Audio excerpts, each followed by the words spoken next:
Hi everyone, I hope you are all well. It's pretty dull and horrible outside at the moment here in merry old England. It is, 20 past 11 in the morning. I've had to turn the lights on in order to do this review because my camera looked terrible. It looked really dark and horrible, so that kind of gives a tone of what the day is like. But enough about the weather. I'm here to talk about what I've been reading this week, and that is Misery by Stephen King. Right, so if you've been following my channel, you would know that I'm doing sort of 3 Stephen King books at the moment, 2 novels and then one that's a collection of short stories. And this is the second novel out of the 3, because I read The Green Mile over a week or 2, which I finished last Sunday, and last Saturday, wasn't it, or Sunday? No, Sunday. Anyway, and then I've been reading Misery this week. And I have read Stephen King before. I read it a couple of years ago, right before the recent film. The first part of the It story came out in cinemas a couple of years ago. And when I was about 17, 18, I read the 4 Seasons short story collection, which include Shawshank Redemption and The Body, which got made into Stand By Me. But I'd quite like to reread that one again, actually. So I'm kind of going through a Stephen King kind of phase at the moment. And so I got recommended Misery by my sister, who said it's absolutely astonishing. And actually, when I was looking at my 100 books bucket list poster up in my study, the other day, because I was scraping off the ones that I've read this year, I noticed that Misery was on there. So it was a book that was in on my bucket list, which was in my book collection that I bought that I didn't realise was on the bucket list. So there we go. So that was an added bonus. So I didn't know what to expect from this. I knew very little about it going in, apart from it being like this psychopathic woman who takes an author as prisoner or something when and wants a character who she loves in his books to be brought back to life because he killed her off. That is all I knew. So I really didn't know what to expect. Straight off, my God, I really wanted to get across with reading The Green Mile how effective and blown away I was by his use of construction. And it taught me, as somebody who does writing as a hobby, about construction techniques and jumping back and forth between time zones and links across the time zone. I learned quite a bit from reading The Green Mile. Misery? This is a powerhouse of how you use language. My God, I've learned some things from this. The thing about Misery, I bet actually I'll tell you the synopsis. I kind of have from what I knew going in, but not quite. So basically, this writer called Paul has written a load of these books called the Misery series. His main character is called Misery, and he hates those books. He's absolutely hated them for a long time. And the final Misery book has just been published, like literally like that week, and he's really, really happy. He killed off Misery. He can write new stuff. Yay. And he's written a new manuscript called Fast Cars. It's very, very different than anything he's ever written previously. And he gets into a car accident due to a storm. And he gets dragged out of his car. His life is saved. And he wakes up in this woman's house, Annie Wilkes, who is a nurse, who said it's a snowstorm that's happening. And said, look, I came across your car, I managed to get you out of the storm, I can't get you through to hospitals, the phones are down, I've just had to do what I can do, and then once the roads are clear and such, we can get you to the hospital. And she starts giving him loads of painkillers, and where he becomes kind of rather dependent. And she loves the Misery books, and she's managed to get hold of the final Misery book at the point that they meet properly, as it were, you know, when he's awake. She hasn't read the final Misery book. And she's showing these kind of odd behaviour tendencies, but he doesn't necessarily think of it as being psychotic or anything. But when she finds out that Misery has died, she demands that he writes a Misery book, bringing Misery back to life, and he slowly realises that this woman is psychotic and he has to get out of there, and it's his trying to stay alive by writing the misery book to fulfill her needs, but also trying to fulfill his needs to get the hell out of this situation. And that's basically what the story covers.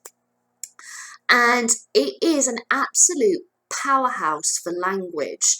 It feels so cold, but then obviously if you're up a mountain and there's a snowstorm coming on, it's like he's brought the storm into his world, into the atmosphere of his words, and it's brutal. I mean, the fact that he uses misery as his title, as the main character's leading lady, a word that is very brutal, but then has been given this kind of, because it's the name of this beautiful creature of a character in Paul's imagination, it gives a soft side to it. And I was blown away. On page 5, he talks about Paul is having, Annie's doing CPR on Paul because she thinks that he's dead. She's literally pulled him out of the car and she's given him CPR and everything. And Paul, it's described that she is raping him with her breath, raping his lungs. And it's like, to use rape when referring to giving the breath of life, as it's referred to as CPR, that blew my mind. I was like, oh my God. And there's so many other words that have negative connotation to it, linked to something positive.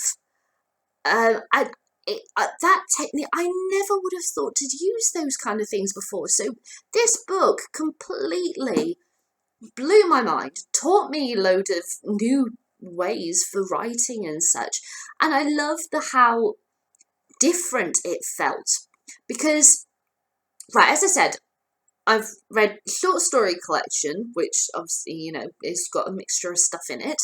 Then it a couple of years ago, which is all, you know, very supernatural. Green Mile has supernatural elements in it, but this one, it felt like there's no supernatural element, there's nothing like that. It is literally, you are closed off in this situation where you are locked in this house and you have got to get the hell out. Everything felt so real.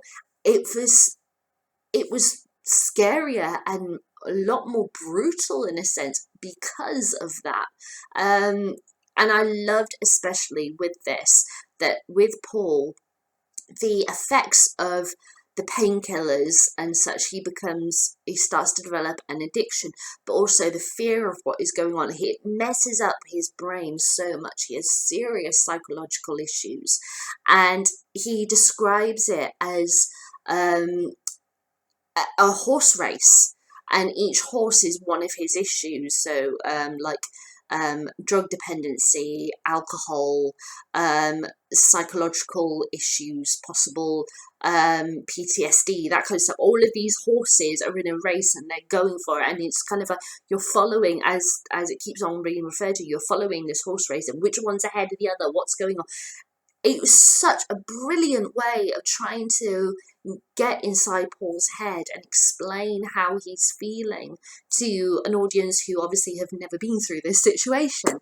I found it absolutely fascinating to read, and I literally, because my sister and Sarah, our friend, said to me, as soon as you finish it, you've got to send voice messages over Facebook to us, because we're part of a Facebook group.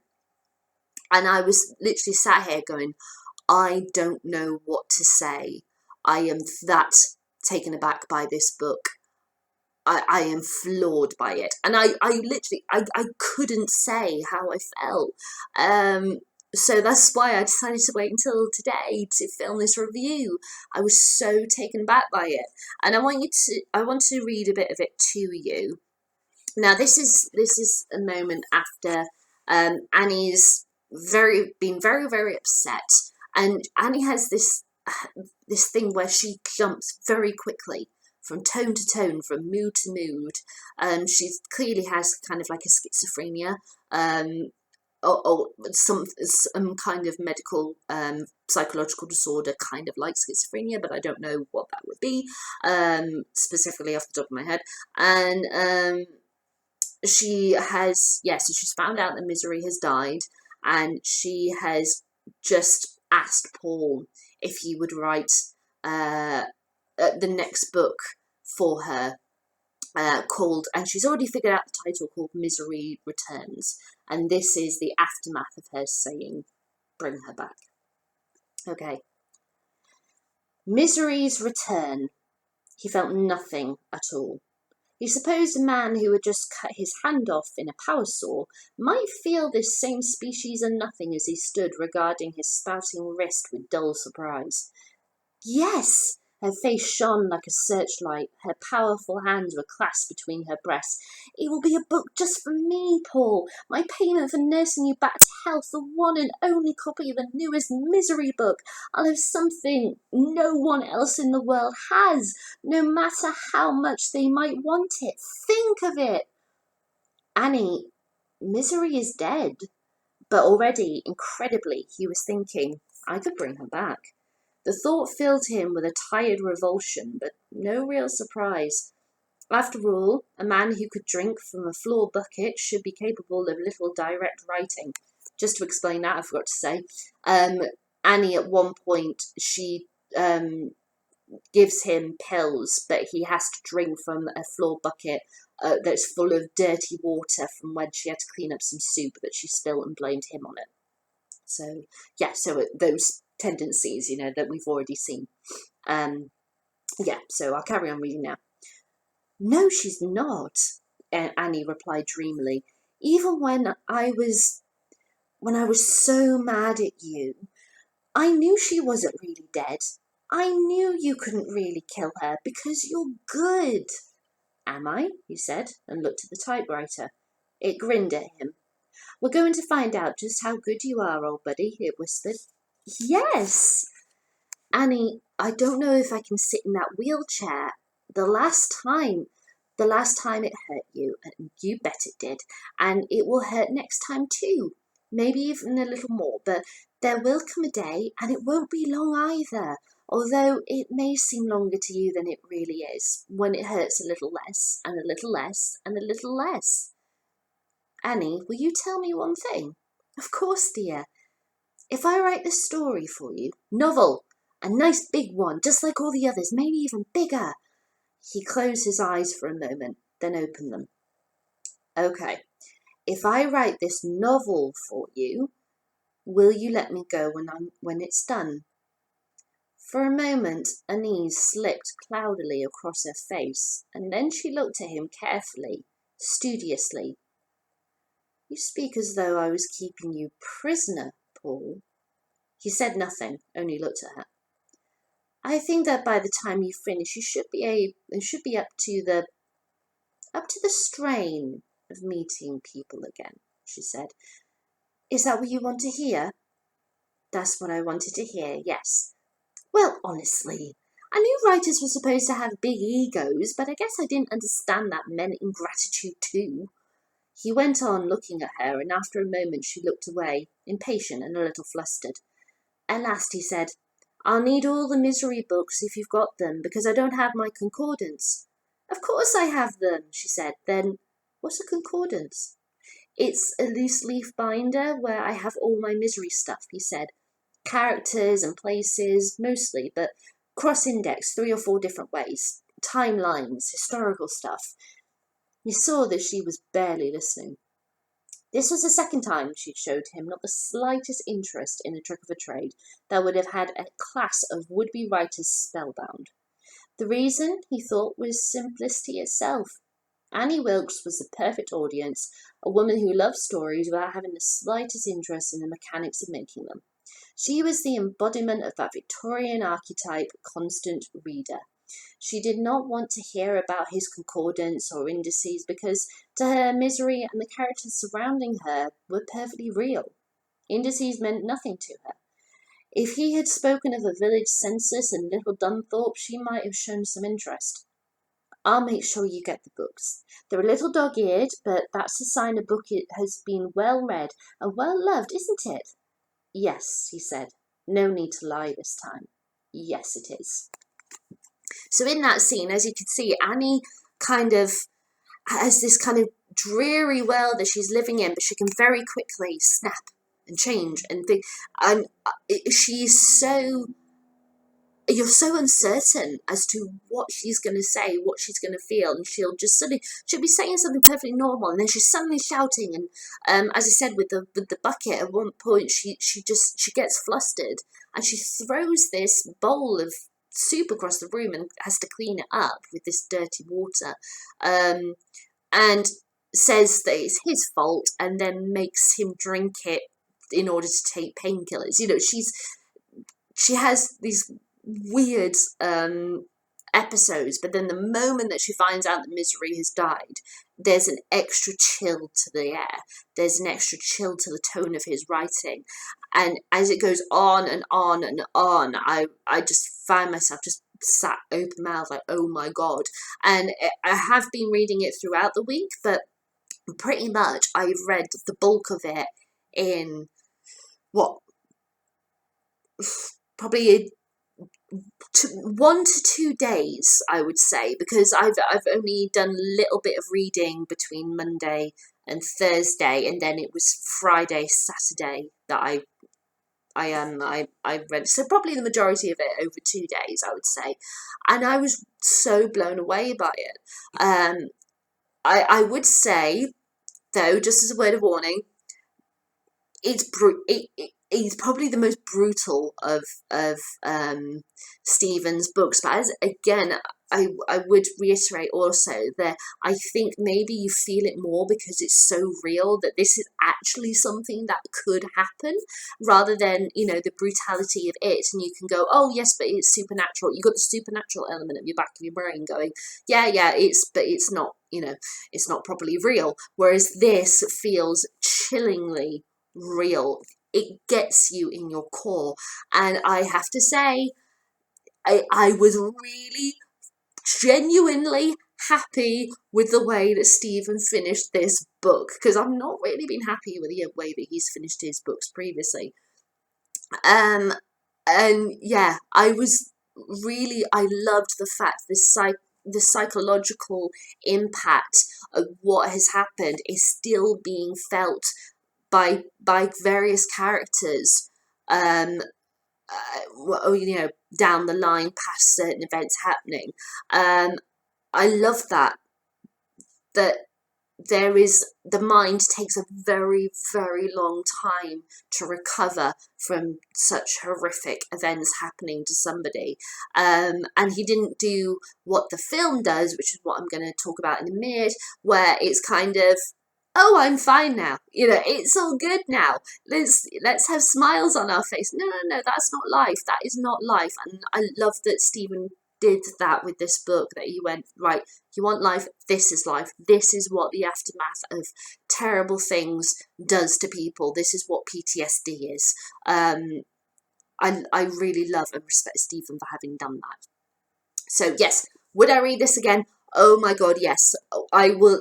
This and the Green Mile, I've learned so much on for writing techniques and such. I would definitely be keeping them. I would definitely read them multiple times. I would definitely recommend this to anyone. But I will say that the violence and stuff in it is brutal, like really up close and personal, brutal kind of stuff. You know what? It's like how I described some stuff with It with my sister. You are not in the back, like way back 30 odd feet away watching something. You are right there, and it is, wow, hard hitting stuff. So just a heads up there for you. But I would definitely recommend this. I would definitely read it again, and I will be keeping hold of this. So, the film version from back in, 1990, wasn't it? With Kathy Bates playing Annie, and, oh my gosh, I can't name the actor who played Paul. It's completely fallen in my head, but I'm sure I'll put it in the description. So, I watched that last night. Literally, I closed the book, I turned on Netflix, found it was there, watched it. So I don't have the DVD to hold up for you because I watched it through Netflix. And I have to say, I enjoyed the film. It was directed by Rob Reiner, who directed Stand By Me, another Stephen King adaptation from the Four Seasons book I mentioned earlier. It's a short story called The Body. And he did like The Princess Bride and Spinal Tap. He did absolutely loads of films. I absolutely love his films. He's a great director. I thought it was a pretty good film. I didn't find it scary, but then I suppose it's that thing that when you look back at horror films and such, what was scary technique then may not be scary now, or whatever. Maybe I've watched too many horror films. I'm just numb to it. But I didn't find it scary. But it was a pretty decent adaptation. They did take out a lot of kind of violent elements of it, including amputations that happen. Yes, multiple from the book, but there is something that they do in the film when she refers to hobbling. That's when you know it's happening, which is kind of in the book, but it's not at the same time, because in the book it leads on to amputation. And that was very well done. I have to say that was well done. But I didn't like that there were certain elements that they didn't play with. They didn't really play with the psychological side, which is what a good chunk of this is covers, and also the story of Misery Returns and how that actually relates to what is kind of going on. I would have been nice if they did it, but I totally understand that for a film they're more interested in what the torture and that is happening to Paul than what Paul is actually writing for Annie. I totally understand. Kathy Bates, oh my god, she got Annie to perfection. I am so happy that she won an Oscar for this. It's so well deserved. The way that she was able to go with Annie, her emotions, where she'll be totally fine, and a split second later she's doing this horrific stuff, and her mood changes, and the way that she processes things, the certain words that she uses, she got her to perfection. I am so thrilled that they cast Kathy Bates. She's perfect as Annie, and I'm really chuffed with the film for Kathy's performance. I would watch the film again. I think I would, but maybe a little further down the line when I'm further disconnected from the book, because sometimes it can be that it's a little too close to when you finish reading, because my mind was going, okay, they've changed that, all right. But yeah, maybe if I watch it again, I might feel a bit more warm to certain parts of it. But it wasn't a bad film. So I will. I'm not here to spout bad things about it. It was a pretty decent film. So I would recommend the film as well. But there are various different differences from the book. So those are my thoughts on Misery. Have you read this book? I'd love to know what you think. You can leave me comments in the comments box below, or you can give me a thumbs up, thumbs down, entirely up to you, I'll let you decide. And the next book I'm going to be reading is a short story collection of Stephen King, Full Dark No Stars, that my sister recommended me to read. And then I am back to my, back to my other books and out of this Stephen King sort of marathon that I'm doing in the minute. And yeah, I've already picked my next 2 books because they are on my 100 book bucket list poster and happen to be in my book collection. The last 2 on my bucket list poster, which are in my book collection currently. So yeah, I'll be revealing exactly which books they are when I am back for my review of Full Dark No Stars. So I'll see you guys then. Bye!